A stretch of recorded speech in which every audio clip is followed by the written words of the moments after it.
Guys, welcome back to another episode of the Ojiako podcast. Hope you're all doing well and staying safe. So, this weekend it seems that it's going to be Bellator's turn to keep us entertained in the fight world, or at least keep us fight fans entertained for this weekend. The UFC have their next event in the next weekend, and I think this will be the first Bellator event for 2021. The last one they had was sometime back in the ending of 2020. So I get straight into Bellator 255. Looking at the main card, and there's gonna be one fight coming from the preliminary card. So we've got Patricio Freire, Pitbull versus Emmanuel Sanchez. So looking at Patricio's last fight, which was at Bellator 252. Excuse me, guys. Just adjusting the gain in my interface. Excuse me. So looking at Ferreire's last fight against Pedro Carvalho at Bellator 252. Carvalho, I hope I'm pronouncing that correctly. I can understand the reason why they call Patricio the Pitbull, or why his nickname is Patricio Pitbull Freire. You know, he's very explosive. He moves well. His grappling is good. His ground game is good. And he seems to be the sort of fighter that can absorb shots pretty well from his opponent.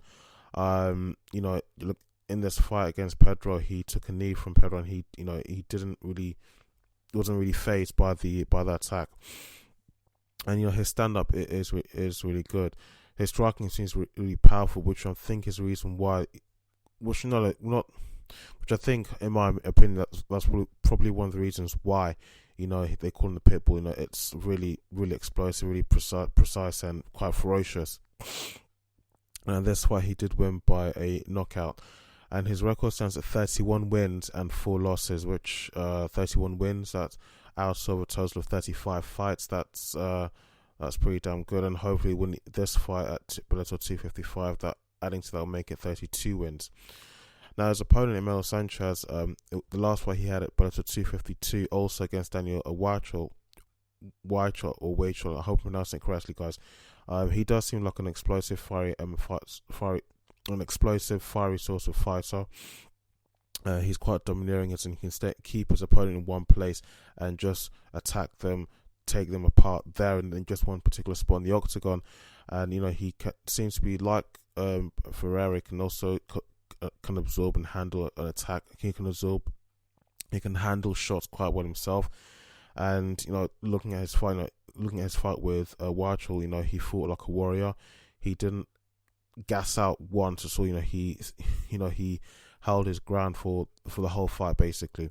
And his own record stands at 20 wins and 4 losses. So that, although I do know that they don't always gauge it by how many wins or losses you have in the mixed martial arts world, it's usually not just by that anyway, but they also gauge it by how entertaining you are, how you fight, how you finish a fight, how you perform all overall, not just whether you win or lose. Because even sometimes if you do lose, if you fought a really good fight, that still earned you some points. You still get quite a lot of respect. From the fight fans, and that does help your career. But out of these two, who I think will win, I think I could say it will be close, but I think because they're evenly matched. But I think Patricio Freire still has the slight upper hand in that his ground game's really good. He's a really good wrestler and good grappler. So I think in that respect, I think it will be a close fight, but I think Patricio Pitbull will be taking the win here. But again, that's my honest opinion. But in anything, who knows what could happen on fight night rather. Moving on, Neiman Gracie versus Jason Jackson.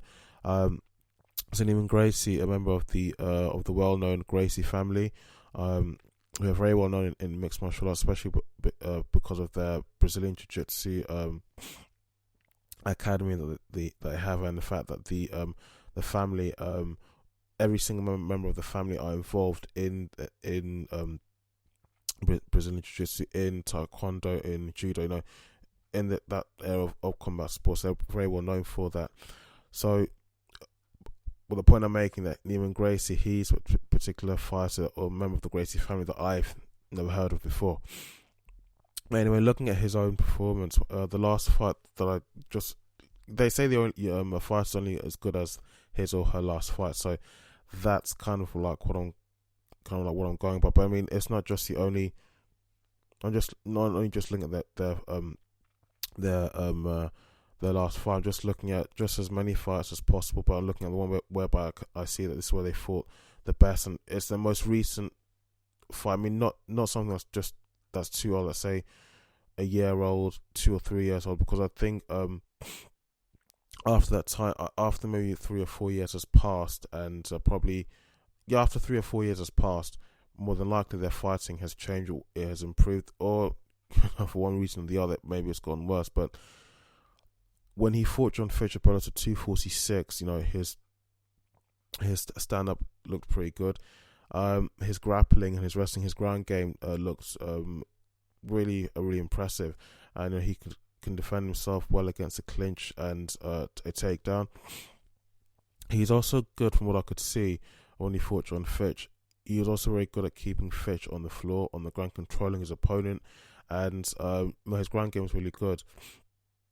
And he won this fight via submission, or what they call a heel hook. First time I've ever heard of that move.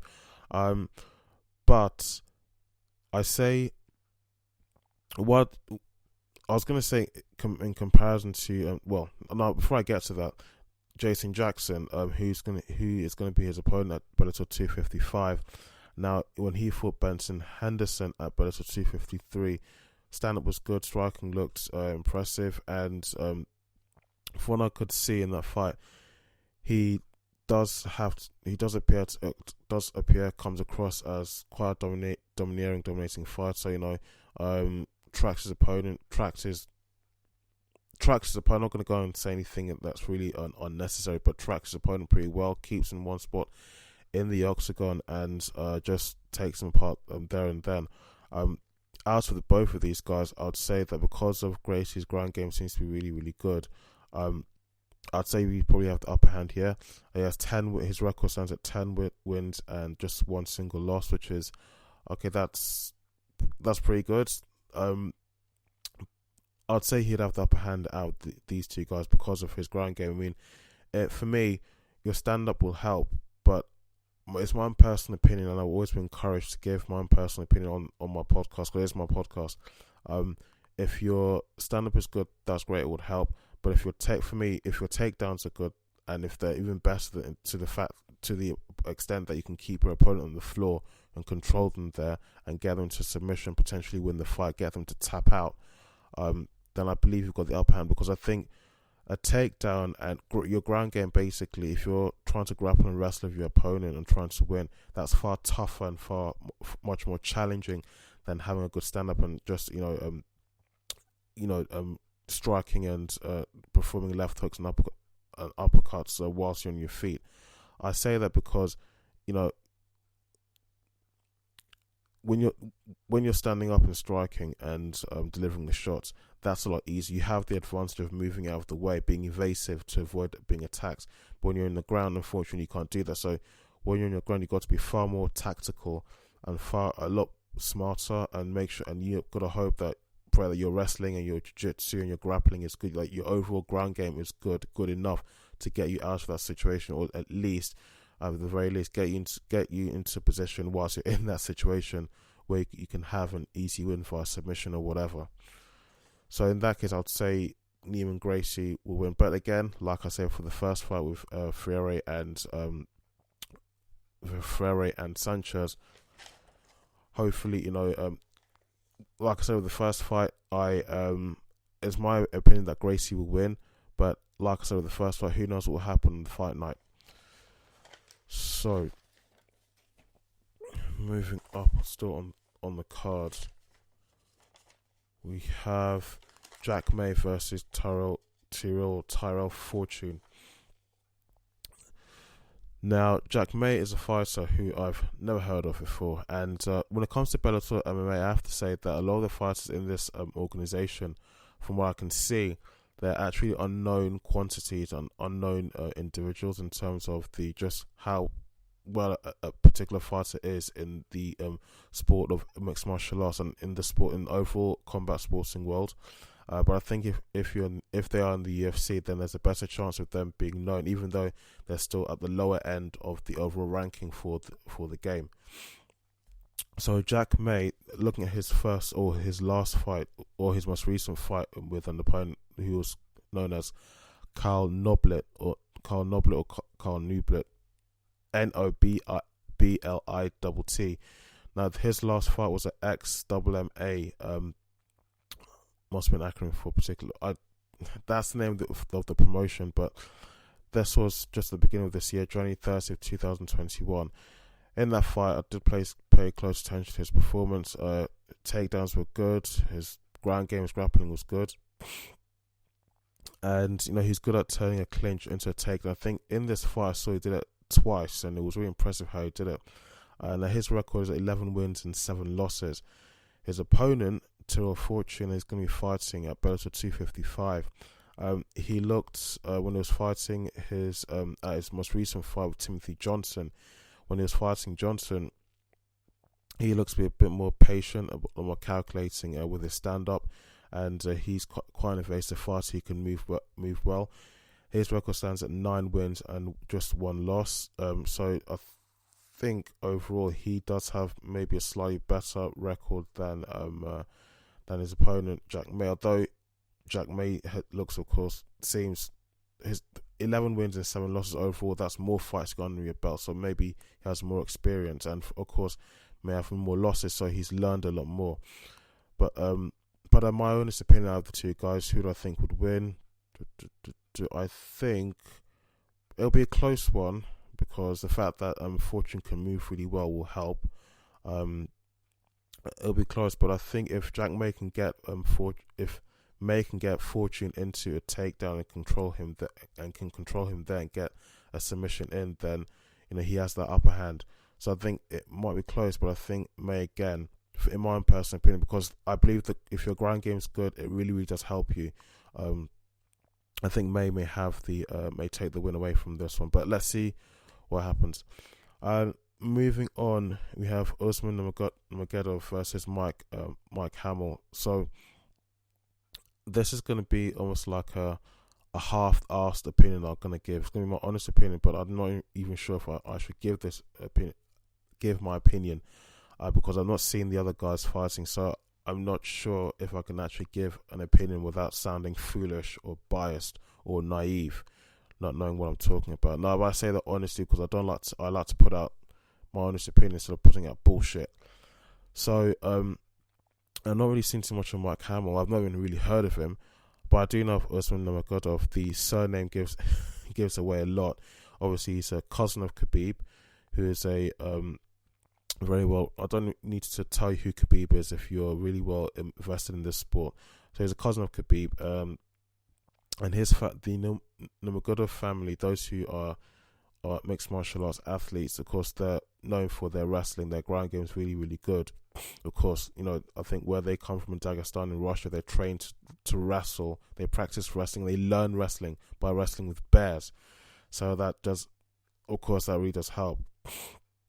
But looking at Usman's last fight that he had which was with Jerry Kvarstrom, I hope I pronounced that correctly. He looked very domineering. Stand-up was very good, and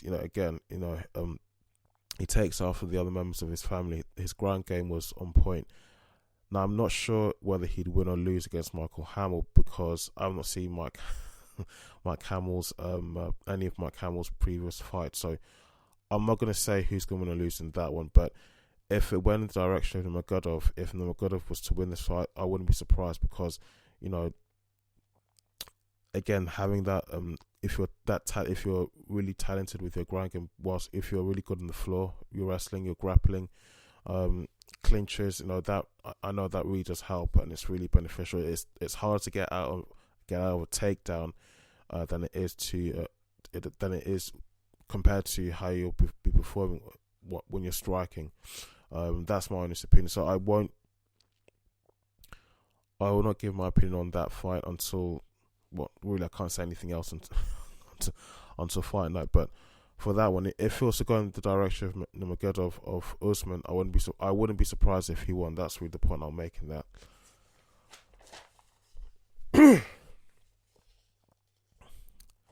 So, so Roger Huerta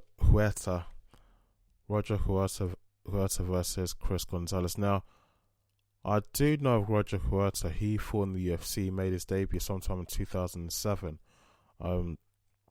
So I'm wondering why he's on the preliminary card instead of the main card. Now, not that it should mean anything, but I mean, if he fought in the UFC, then he must be really, really good. So I would have thought that, he would have been on the main card instead of being on the preliminary card. But okay, it is what it is.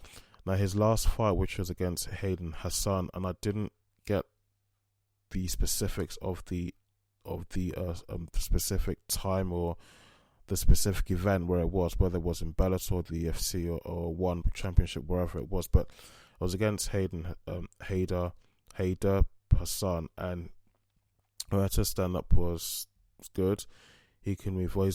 He's good at being evasive, especially when it comes to avoiding being hit and avoiding taking any sort of attacks that can, of course, help your opponent slow you down, so that for their own advantage. His record stands at 24 wins and 12 losses. His opponent, John Gonzalez, his last fight, I say his last fight, but from what I can see, I think he's a fairly new fighter. He's only had 3 fights, and so there's one fight that should have taken place, but that was cancelled. I think that was sometime in 2019 or 2020. Ooh, no, I'm making a mistake. I could be wrong, but what I wrote down, what I got was his last fight was actually in 2016. No, I'm not wrong with anything.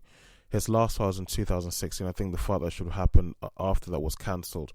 So Gonzalez hasn't fought for a while, and when he's back in the ring up against Huerta, I think he might, if he doesn't underperform, I think that might be a case of what they call ring rust. But we'll see what happens. Of course, looking at Huerta's record, he's very good.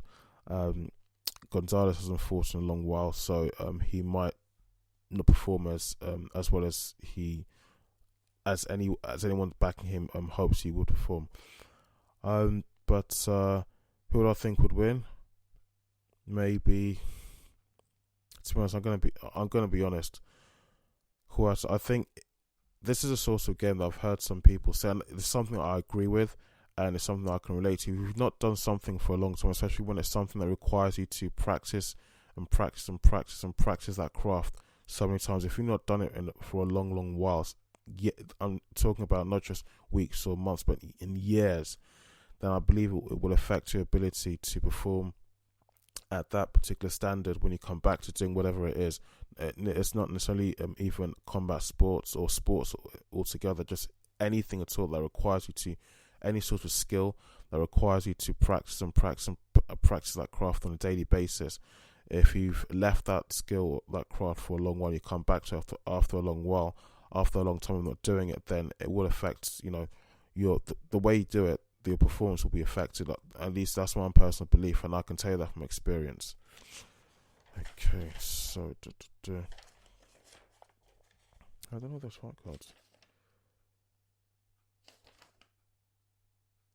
So I have. So I mean, for the guys that I did check out, I mean that's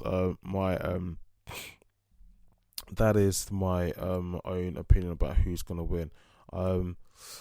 The other guys on the main card, got one big difference I can say between Bellator and the UFC is that a lot of the guys are not that well known. So I'm not sure if I'm not looking in the right places, but I've checked I've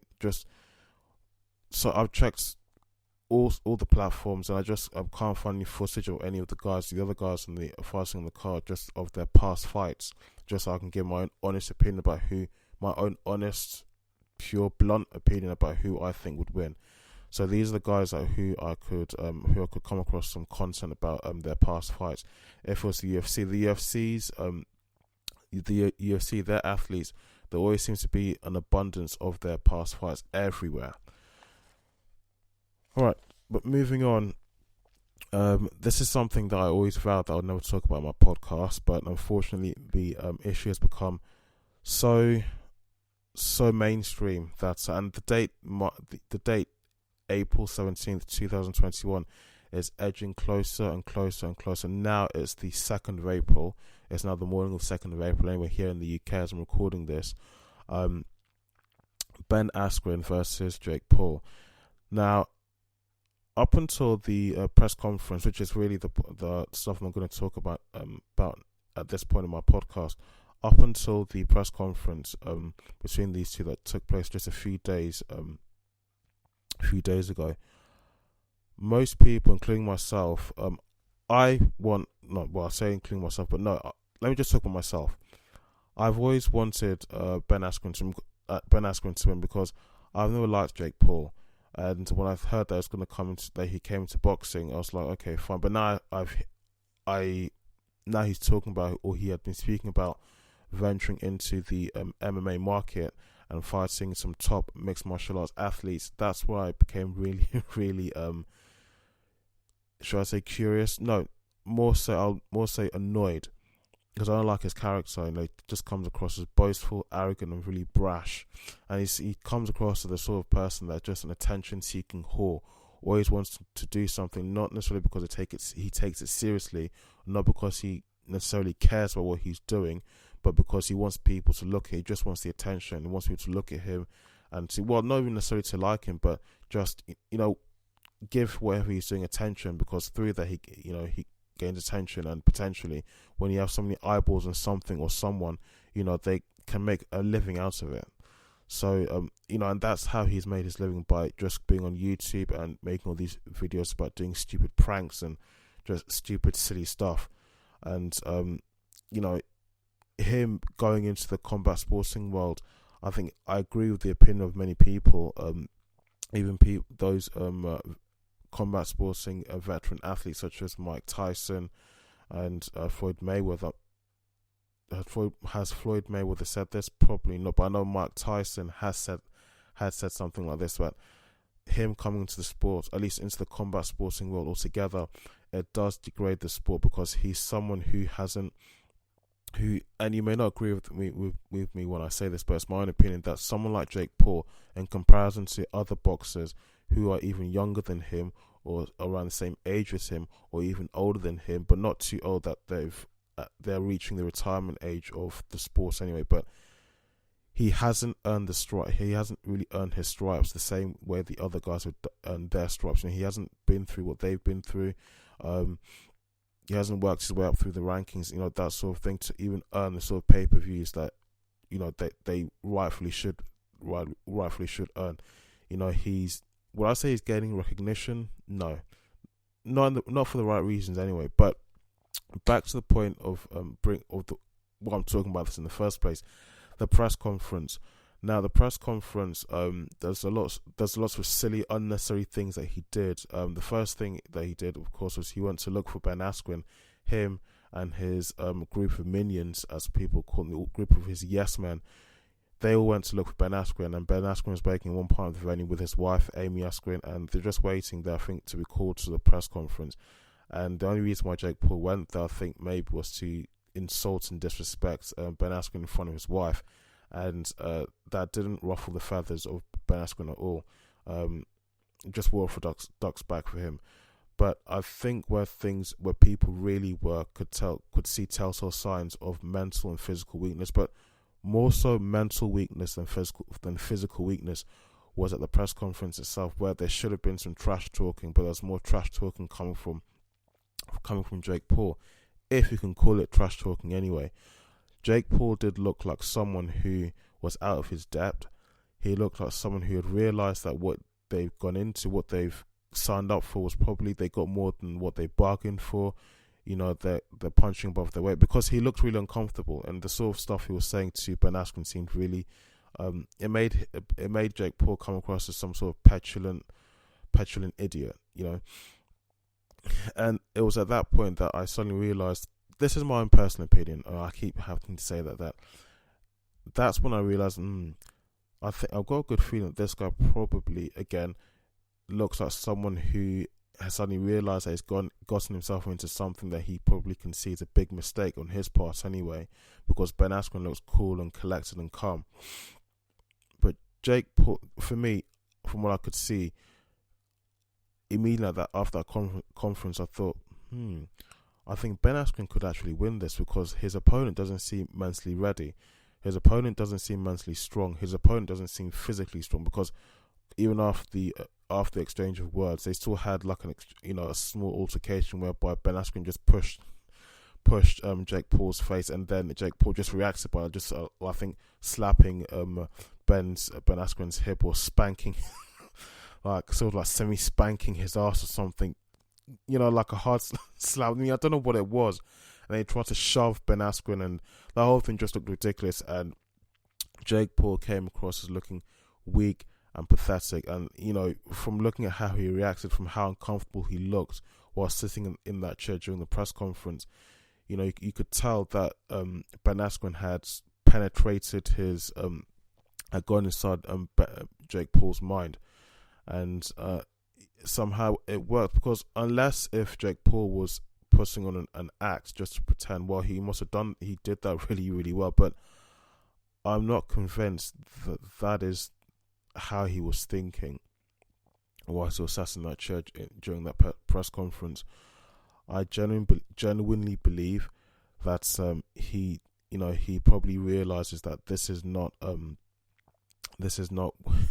he realized that he's out of his depth, that this is not what he signed up for, and this is something that probably he has realized there's still so much learning there's so much more he has to learn, because I'll also point out that his last two boxing match opponents, they weren't proper combat sports athletes. And even though, okay, this is boxing, Ben Askren is a professional, world-renowned combat sports athlete. That's in the case, or at least in mixed martial arts. His striking isn't great. I've seen that. I can agree that his striking is awful. Hopefully, he's been working on that. Despite all the videos he's been putting on Instagram, on Twitter, and elsewhere on social media, hopefully he's been working on that, and the videos he's putting out just for show, and he'll surprise everybody on the 17th of April. But Ben Askren is he's a professional mixed martial arts athlete.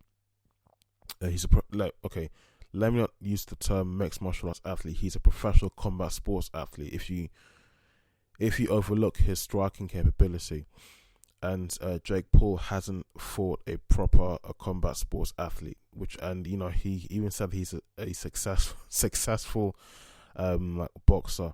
And I was like, well, what do you mean you're a successful boxer? You're not. You just had 2 wins, and those 2 wins were against people who are not proper boxers themselves, and not proper professional boxers themselves. So I don't think that really counts for anything. It doesn't count for much. It doesn't count for anything at all. So for me, my opinion is that, yes, Ben Askren, I'm going to put my stake on this, even though on the night of April 17th, then on the following morning, April 18th, it could turn out that I could be wrong. And if anyone's going to go by what I'm saying, and they're going to place money on Ben Askren winning, like Dana White said he's going to place $1 million US dollars on Ben Askren winning this boxing match. If I'm wrong, then I'm wrong. If Jake Paul wins, okay, I'm wrong. I'll be eating my words. And my God, Ben Askren. People in the combat sports would already think a certain way of Ben Askren because of his striking just isn't up to a certain level what it needs to be to be a good mixed martial arts athlete, to be a well-rounded mixed martial arts athlete.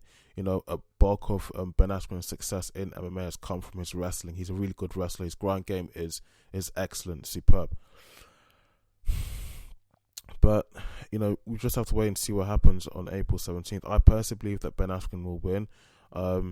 He doesn't talk he doesn't seem to be the sort of person that talks that much. And for me personally, I believe that from past experience as well, I think I can safely say that the person that talks the most usually has the least to offer.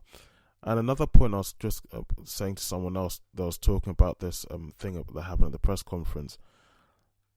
If Jake Paul genuinely did if he did feel really uncomfortable, if that wasn't an act, then I personally do believe that's it's just added on. And if he's going to go ahead with this, if he's going to go through with this fight come April 17th, it just adds more pressure, because if he does lose this fight, if he does lose his boxing match against Ben Askren will receive a lot more respect in the combat sports world, especially in the community of MMA.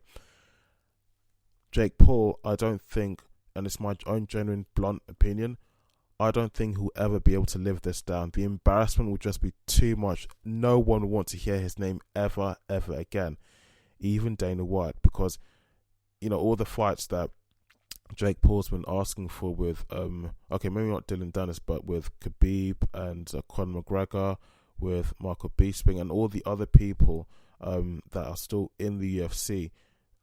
Dana White, of course, even though those athletes may agree to fight him, of course it has to be finalized by Dana White. I mean, he's the owner of the UFC and he's their boss. So if he does lose this, that's it. I think his career, his short-lived career in combat sports altogether, he'll be done. That's it. It'll be over. You will never hear of his name ever again. And it's not just in the sports scene, but also in the social media world, especially on YouTube. Though for me, I don't really consider YouTube to be a social media platform as such. As a YouTuber, I think he'll also receive a lot of embarrassment there as well. Just because how people talk on the internet, what things that they say, they believe that people think behind the screen you can just say or do whatever you like. But just overall, the point I'm making is that he will receive so much embarrassment, he just will never, ever, ever be able to live it down. But April 17th, let's see what happens. Now, the other point I want to move on and talk about is Jon Jones. Now, Jon Jones, the fight for the next fight that everyone's talking about now is the Jon Jones facing Francis Ngannou after Ngannou's win against Stipe Miocic at UFC 260. It's an awesome fight, great fight. They're saying, both sides are saying they want the fight to happen. Francis Ngannou is up for it. Jon Jones is up for it. And I said that the fight will happen, and that I don't see any issues coming from Francis Ngannou's side. And the only side I can potentially see issues coming from is Jon Jones, because as I was saying, and when I started speaking to someone on my Instagram DMs, Jon Jones, there's a lot of things that people take into account. Okay, fine, he's had a long history, of wins in the UFC. I think a record of at least 20 plus wins, probably even more. But there's definitely more wins than losses in his record. Excuse me.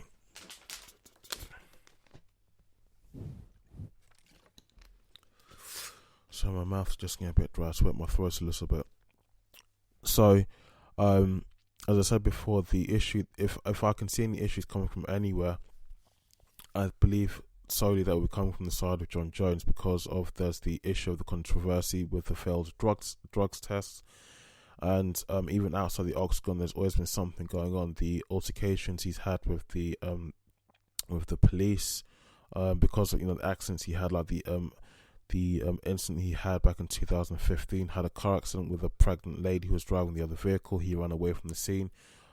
The other lady, she broke her arm. He only came back to the scene to collect 3 items from his car, and he was gone again. Back again to the issue of steroids. Now he's asking for more money. He's demanding $50 million for this fight, which is crazy. Now, it's my own personal opinion that certain fighters let's say for the UFC, I've not really heard of this happening in any other organizations. I've not heard of it happening in One Championship or in Bellator or in PFL, as far as I know. But it does seem that there's a saying that my uncle once told me: whatever the prince wants, the prince gets. Certain fighters in the UFC, when they ask for certain things, somehow they always get their way. Conor McGregor is a very, very good example, a really good example. when they ask for certain things, when he is asked for certain things, Dana White, or even though he's done it begrudgingly, he has always been forthcoming and giving Conor McGregor what he wants. Nate Diaz has no trouble pointing this out, but he's right. Conor McGregor seems to be notorious for always getting his own way, whatever happens. So, do I think that John Jones should get $50 million for this fight? Well, first of all, it'll be a huge, huge fight, massive, massive event. The pay-per-view numbers will be through the roof. Now, I've been hearing from other sources such as DC Cormier and Ariel Helwani, their own podcast, and they were right. Not to say that their opinion is my opinion, but I think they do make a good point that even though the UFC may not agree to a figure of $50 million, they'll have to work something out, because they have to also think about themselves. Their business first before anything else. So they also have to consider the fact that if this fight was to go ahead, it would actually spell big numbers for them. They would earn a lot of money. But of course, as a fighter, as an athlete, and I've said this before, in the sport of mixed martial arts, and I think in combat sports in general, nobody really cares about you. So you really have to be selfish sometimes, and you have to toot your own horn. Now, do I think he should get $50 million? Probably not. Okay, well, I'm kind of split on this. I'm sitting on the fence. He probably should, in the sense that because of his record, 26 wins, and he's just had one loss. This is what I could see. I always say, this is what I could see from Wikipedia. 26 wins and just one loss. I think one loss, and I think another no contest. So I can see how he believes he should be deserving of that sort of salary for this fight should he win. But on the flip side, I can also see why he shouldn't be entitled to this sort of salary. There's the controversy surrounding the PEDs, his behavior outside of the octagon, although that shouldn't really have too much bearing on what he does for a living, which is fighting, which is being a fighter basically. And also, what else can I think of? There's the steroids, and the other point I want to put out there was basically, if he asks for this sort of money, I think, and this is my opinion, and I'm going to say it, if he asks for this sort of salary, but what about the next time that he wins? If he does win this fight against Ngannou, what sort of salary would he ask for in the next fight? If he still wants to stay with the UFC, and he's won so many times and he's earned so much money, he already has more than enough, so he's set for life for himself and his family. So I think it sets a precedent, not just for himself but also for the other fighters as well. Because I'm sure Conor McGregor has turned around in the past, a few times before in the past, and demanded a certain extravagant figure salary-wise from Dana White. And I'm sure in the future other fighters could follow suit as well. So I'm kind of split on this 50-50. Should he get the sort of salary, and I've given my reasons why. And should he get the salary? Yes, these are my reasons why. And no, he shouldn't get the salary, and these are my reasons why also. So I'm split on this. That's my take.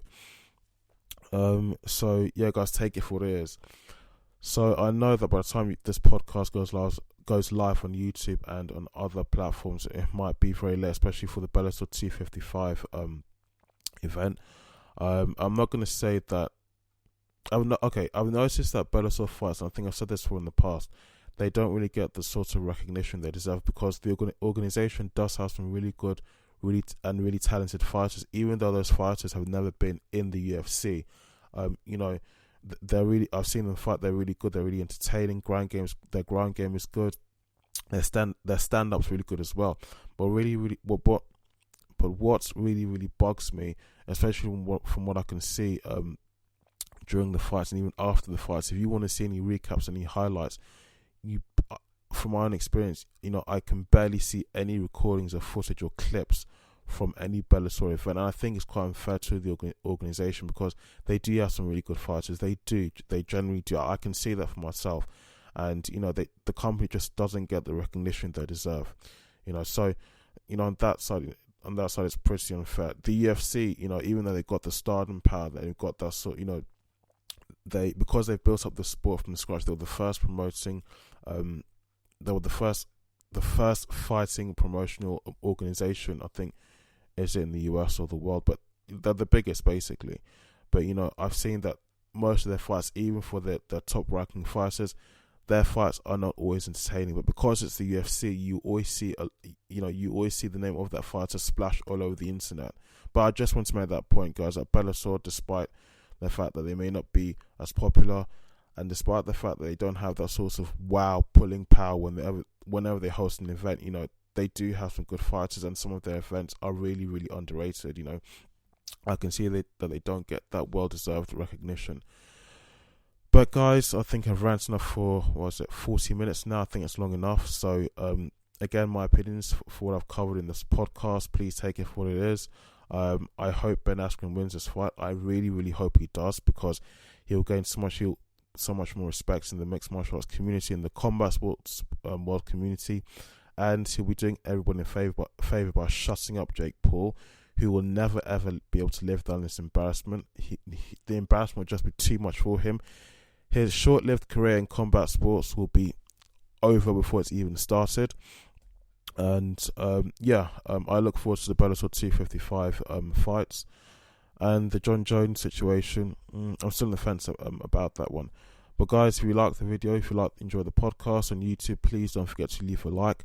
Please do subscribe if you enjoy my content, and you can follow me on Instagram. My name is Ojiako1. Twitter, my name is Ojiako, and also listen on Spotify, SoundCloud, Google Podcasts, and soon Apple Podcasts. Thanks, guys.